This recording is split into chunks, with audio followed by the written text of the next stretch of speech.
انہوں نے کہا میں نے ان شاخوں کو پکڑ کر درخت پر چڑھنے کی کوشش کی تو درخت کے اوپر والی شاخ پر جو پانی میں نہیں تھی اس پر 7 سے 8 فٹ لمبا کوبرا سانپ بیٹھا ہوا تھا اور مجھے دیکھ کر وہ پھنکارنے لگا اور مجھے ایسا محسوس ہوا کہ سانپ ابھی مجھ پر حملہ کر دے گا اور میرا کام تمام کر دے گا۔ دیکھیں کتنا بڑا خوفناک منظر تھا، نیچے پانی اور اوپر سانپ، وہ بھی اتنا خطرناک کہ آپ تصور بھی نہیں کر سکتے۔ انہوں نے کہا ایک لمحے کے لیے تو مجھے ایسا لگا کہ سانپ کے ڈسنے کی وجہ سے میری موت یقینی ہے، لیکن اگر میں پانی میں بھی چھلانگ لگا دوں تو ہو سکتا ہے کہ میری جان بچ جائے۔ لیکن جب انہوں نے ادھر ادھر نگاہ دوڑائی تو دور دور تک کوئی درخت نظر نہیں آیا جس کا وہ سہارا لے کر اپنے آپ کو بچا سکیں، لہٰذا اگر سانپ کے ڈسنے سے ان کی موت نہ بھی ہوتی تو ڈوبنے سے تو وہ یقینی تھی۔ تو اب وہ کیا ڈسیزن لیتے ہیں، دیکھتے ہیں وہ کیا کہتے ہیں پھر۔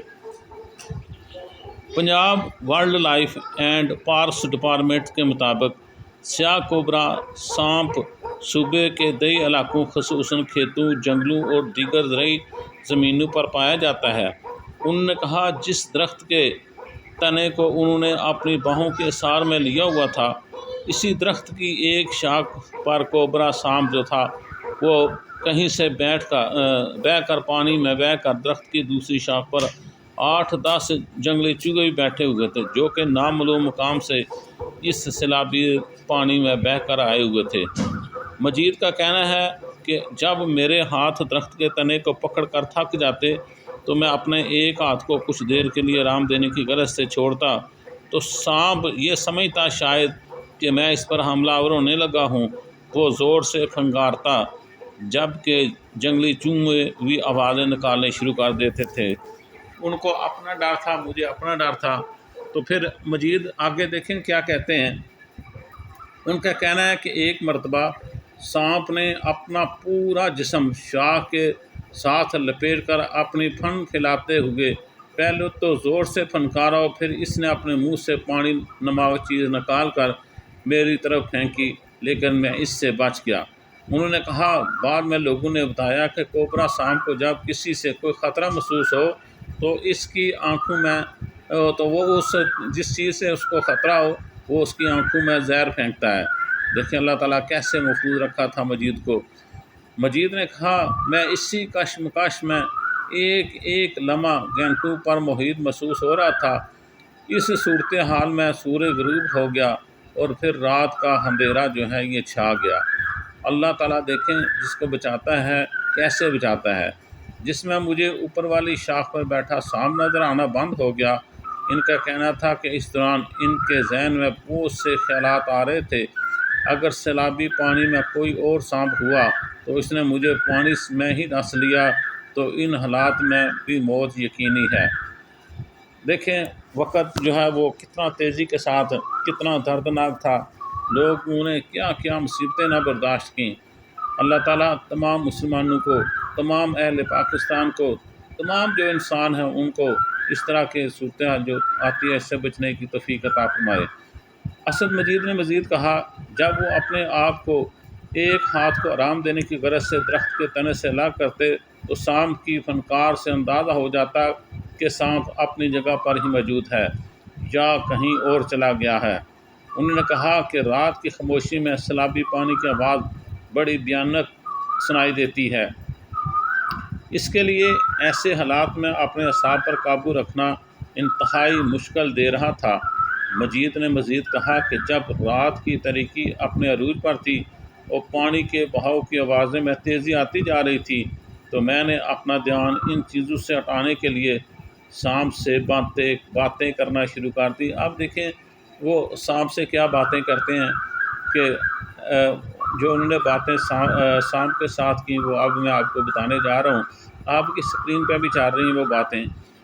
اسد مجید کے بقول انہوں نے سانپ کو مخاطب کرتے ہوئے کہا اے سانپ جس ہستی نے پیدا کیا ہے مجھے بھی اسی ہستی نے زمین پر بھیجا ہے، لہٰذا ہم ایک دوسرے سے وعدہ کریں کہ نہ تم مجھے نقصان پہنچاؤ نہ ہی میں تمہیں نقصان پہنچاؤں گا۔ یعنی انہوں نے اللہ کا واسطہ دیا کہ اللہ نے تمہیں بھی پیدا کیا اور مجھے بھی پیدا کیا، نہ تم مجھے نقصان پہنچاؤ نہ میں تمہیں نقصان پہنچاؤں گا۔ انہوں نے کہا وہ سانپ کو مخاطب کرتے ہوئے اس وقت تک باتیں کرتے رہے جب تک دن کے آغاز کی کرنیں پانی اور درختوں پر پڑنا شروع نہ ہو گئیں۔ اسد مجید کا کہنا ہے کہ دن کی روشنی میں نے دیکھا کہ کوبرا، سانپ اور چوہے انہی شاخوں پر موجود ہیں جہاں پر وہ سورج ڈھلنے کے وقت دیکھے گئے تھے۔ جب ان سے پوچھا گیا کیا اس عرصے کے دوران انہوں نے ذہن میں اپنے والدین اور بیوی بچوں کا بھی خیال آیا؟ 25 سالہ اسد مجید کا کہنا تھا کہ میں 18 گھنٹے تک درخت کے تنے کے گرد حصار بنا کر وہاں پر موجود رہا، اور اس عرصے کے دوران صرف 2 شخصیات میری آنکھوں کے سامنے تھیں، ایک میری والدہ اور دوسری میری بیٹی۔ دیکھیں کیسے وہ اتنی بڑی مصیبت میں بھی اپنی 2 شخصیات یعنی اپنی بیٹی کو اور اپنی والدہ کو وہ یاد کر رہا ہے۔ انہوں نے مزید کہا کہ میرے ذہن میں یہ سب کچھ آ رہا تھا کہ اگر میں مر گیا تو میری بیٹی یتیم ہو جائے گی، اور دوسرا یہ کہ میری بوڑھی والدہ شاید اپنے بیٹے کی موت کا صدمہ برداشت نہ کر سکیں۔ یہ 2 باتیں بار بار میرے ذہن میں آ رہی تھی کہ اگر میں مر گیا تو میری بیٹی یتیم ہو جائے گی، اور دوسرا یہ کہ میری بوڑھی والدہ شاید اپنے بیٹی کی موت کا صدمہ برداشت نہ کر سکیں۔ ان لمحوں کے بارے میں سوچ کر روح کانپ جاتی ہے۔ اسد مجید نے کہا 18 گھنٹوں کے بعد جب پانی تھوڑا سا کم ہوا تو انہوں نے آوازیں دینا شروع کر دیں۔ وہ بتاتے ہیں وہاں کچھ ہی فاصلے پر ایک اور ڈیرا موجود تھا جو اونچی جگہ پر واقع ہے۔ وہاں موجود لوگوں نے ان کی آواز کو سنا اور جس جانب سے آواز آ رہی تھی وہ اس جانب کشتی لے کر آئے اور انہیں ریسکیو کیا۔ صلو علی الحبیب صلی اللہ تعالیٰ علیہ وسلم۔ موت کی وقت مقرر ہے اور اللہ ہی ہے جو کسی کی موت کو ٹال سکتا ہے۔ اسد مجید کے ساتھ بھی کچھ ایسا ہی ہوا۔